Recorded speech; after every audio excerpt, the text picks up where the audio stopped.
हरप्रीत, जर ह्याने बॉसच्या जवळ जाण्याचा प्रयत्न केला तर असाच उडवून लावेन त्याला. बॉसच्या आणि माझ्यामध्ये मी कोणाला म्हणजे कोणालाच येऊ देणार नाही.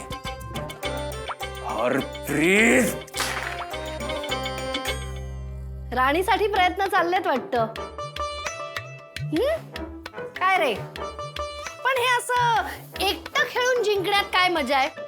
समोर कोणी स्पर्धक नको?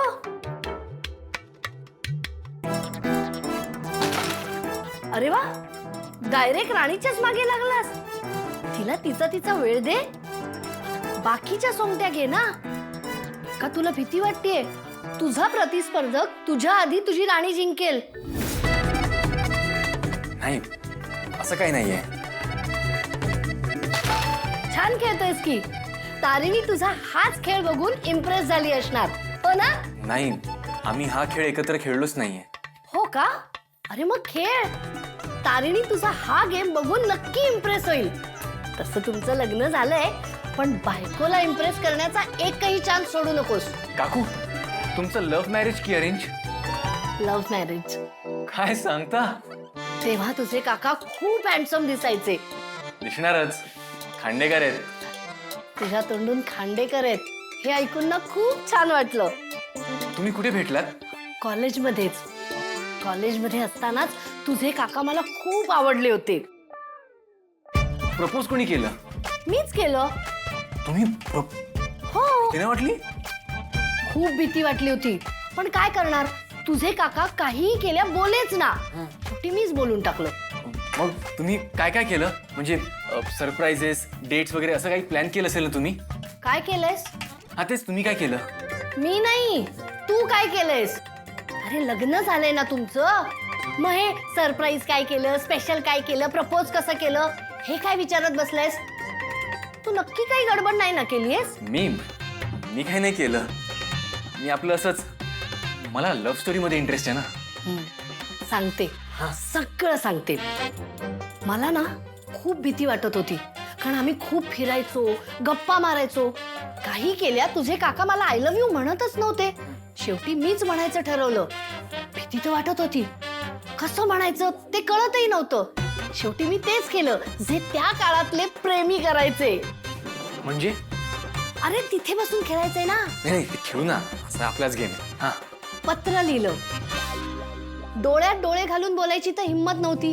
शेवटी शब्दांचा आधार घेतला. पत्र लिहिलं? एवढं वाकडं तोंड करायची गरज नाही. तेव्हा तुमच्यासारखे मोबाईल नव्हते, फोन होते, पण एवढ्या सुविधा नव्हत्या. आणि एका अर्थी बरंच होतं ते. का? स्वतःच्या भावना स्वतःच्या हाताने लिहिण्यासारखी मजा आत्ताच्या तुमच्या या टाईप केलेल्या मेसेज मध्ये नाहीये रे. लिहिता लिहिता प्रत्येक भावना जाणवायची आणि कागदावर आपोआप उमटायची. त्यात तुमच्यासारखे इमोजीज नव्हते, पण खरे खरे इमोशन्स होते. आता अनलिमिटेड मेसेजेस असतात, पण बोलणं मर्यादित आहे. पण पत्रात अनलिमिटेड भावना, अनलिमिटेड शब्द, अनलिमिटेड इमोशन्स आणि कागद एवढूसाच. पण त्या एवढ्याशा कागदावर तुझ्या अनलिमिटेड भावना मांडायच्या. आहे की नाही गंमत? आहे की नाही चॅलेंज? आत्ताची तुम्ही मुलं काय काय करता, सरप्राइजेस, डेट्स.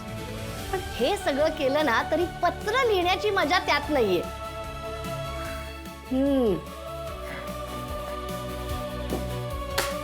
आता बघाच राणीला कसं माझ्या प्रेमात पाडतो ते. अरे कर रे, बिंदास कर. आणि कव्हर करायला तुझी काकू आहे ना. कॉम्पिटिटर आहात, टाळी कसली मागताय? फोकस. फोकस म्हणे.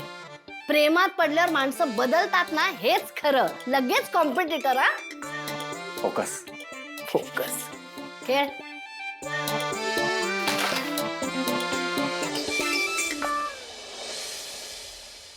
Good morning. अरे आणि हे काय तुम्ही दोघीच? बाकीचे गेले कुठे? चिरंजीव कुठे आमचे? गुड मॉर्निंग बाबा. असले का? आज सकाळपासून तो रूमच्या बाहेरच नाही आलाय, नाश्ता करायला सुद्धा नाही म्हणाला. हो, काय भांडण वगैरे झालं काय तुमचं?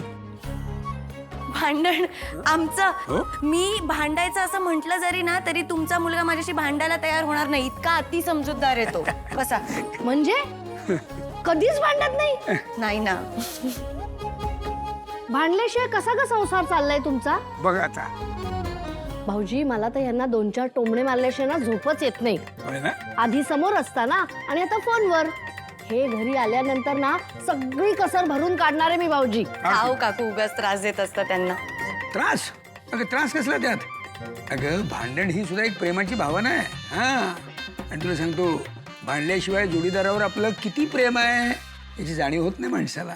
खरंय, अगदी खरंय. बघ. भांडल्यानंतरच गोड बोलण्यात मजा आहे. हा. ए माझं झालंय, मी केदारला बोलवून येते. अगं खर. आहो झालंय माझं भाऊजी. मी पण तुमच्यासाठी चहा आणते. इकडे.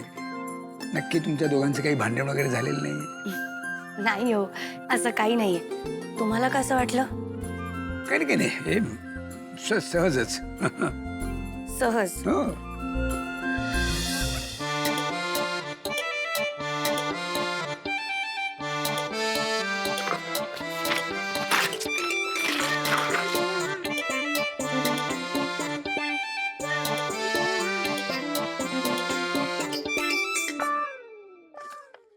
प्रिय बॉस,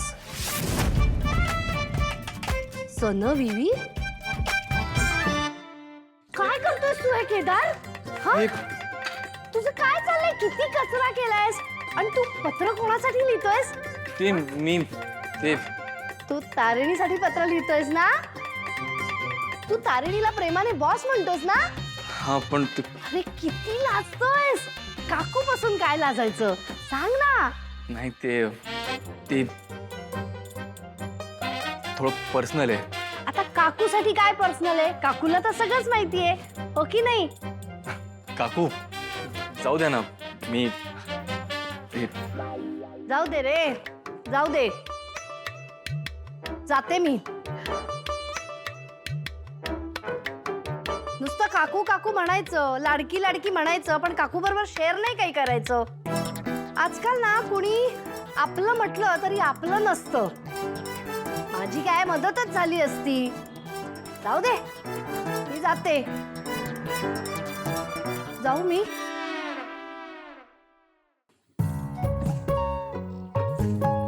सहज विचारलं तुम्ही? खरंच? अगं खरंच सहजच विचारलं मी. आता खरं सांगा, केदार काही म्हणाला का तुम्हाला? अगं नाही ग, काही नाही. नाही, म्हणजे काल मी जेव्हा रूम मध्ये आले तेव्हा सुद्धा तुमच्या दोघांमध्ये काहीतरी चालू होतं. काय बोलत होतात तुम्ही? बाबा तुम्ही मला नाही सांगणार? सांगा ना. अरे बापरे, मोठ्या सुनबाईची ऑर्डर आहे म्हणायची. काही नाही ग, आमचं गुपित आहे. गुपित? हो. कसलं गुपित? अरे ते गुपित तर सांगितल्यावर गुपित कसलं राहील मला सांग. हा नाही, पण एवढं नक्की सांगेन, खूप नशीबवान आहेस बाळा तू. खूप चांगला नवरा मिळालाय तुला. खरं सांगतो, केदारचं तुझ्यावरती खूप प्रेम आहे, खूप काळजी करतो तुझी. माझा नाही, तुमच्या खऱ्या सुनेचा विचार करत असेल. खरी नशीबवान ती आहे तुमच्या दोघांच्या या काळजीवर, कारण तिचा हक्क आहे.